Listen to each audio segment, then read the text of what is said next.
Hi, I'm Christina Banishek here with Dr. Byron Ferguson, and we are N2N real-time digital nurse-to-nurse peer support pilot.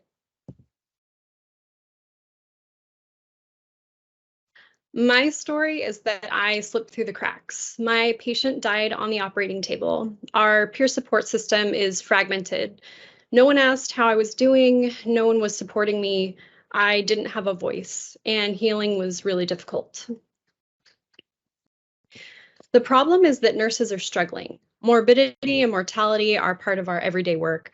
Health system dysfunction funnels down to our nursing staff. Assessments are erratic and inaccurate, and support is fragmented and unreliable. The bottom line is that no one is consistently asking how we're doing, no one is effectively supporting us in real time, and we don't feel like we have a voice. In our proposed solution, we're going to consistently ask nurses how they're doing. We'll send them a text asking, using your own definition of stress on a scale of 0 to 10, how stressed are you right now? We'll text them 1 time per week on a random weekday at a random time. By doing this, we're minimizing recall bias and maximizing ecological in-the-moment validity.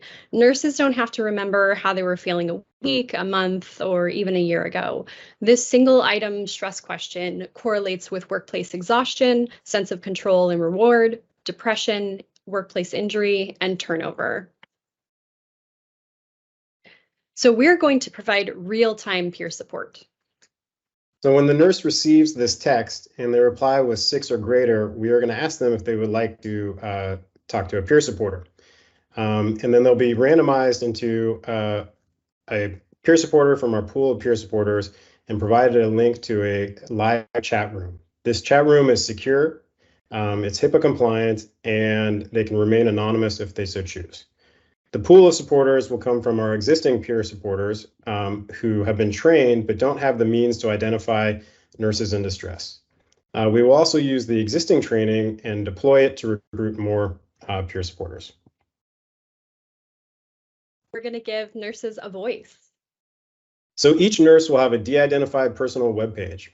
On that page, they'll be able to follow their stress over time and compare it to the institution, the department, and all participants. We believe that this would reduce the sense of isolation because the nurses can see that they're not the only ones that are stressed.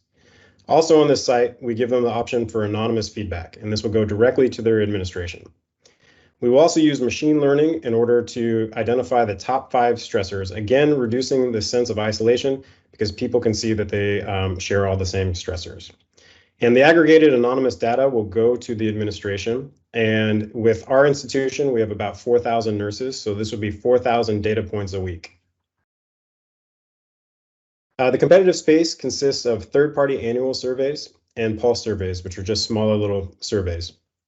As far as we can tell, none use texts, and texts tend to have a greater response rate. None are continuous, and most importantly, none have a intervention. The bottom line here is there are no digital assessment systems that provide continuous in-the-moment stress assessments, anonymous prioritized feedback, and real-time peer support. Our customers are hospital and health systems. Nurses comprise an overwhelming majority of the healthcare workforce. Addressing nursing stress yields a high return of investment. It decreases turnover, errors, and even mortality.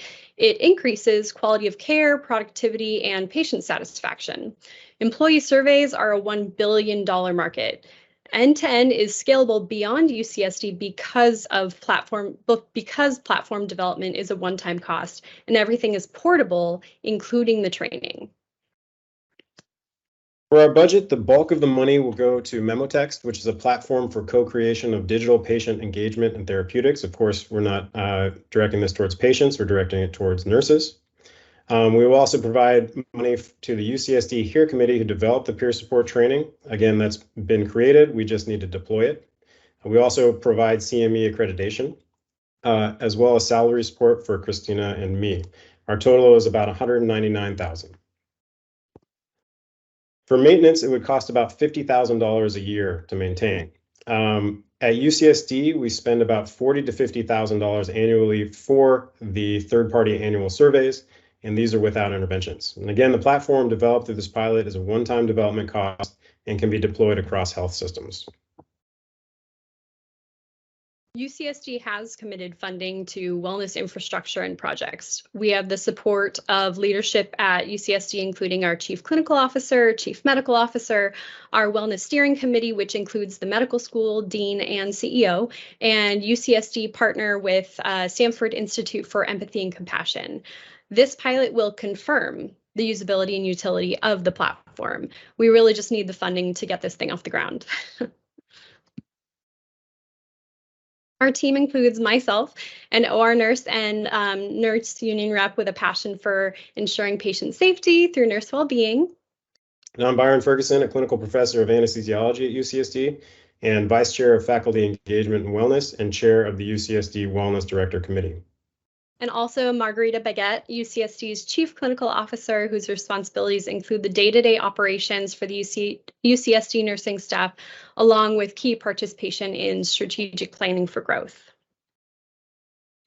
In closing, hospitals and health systems rest on the shoulders of nurses. Nurses are stressed to the brink of collapse. Assessments are erratic and support is fragmented. The physical, emotional, and financial costs are immense. N2N consistently checks in on me, provides me with real-time support, gives me a voice, and helps care for me so I can care for my patients. So thank you everyone for giving us this opportunity. We are very excited.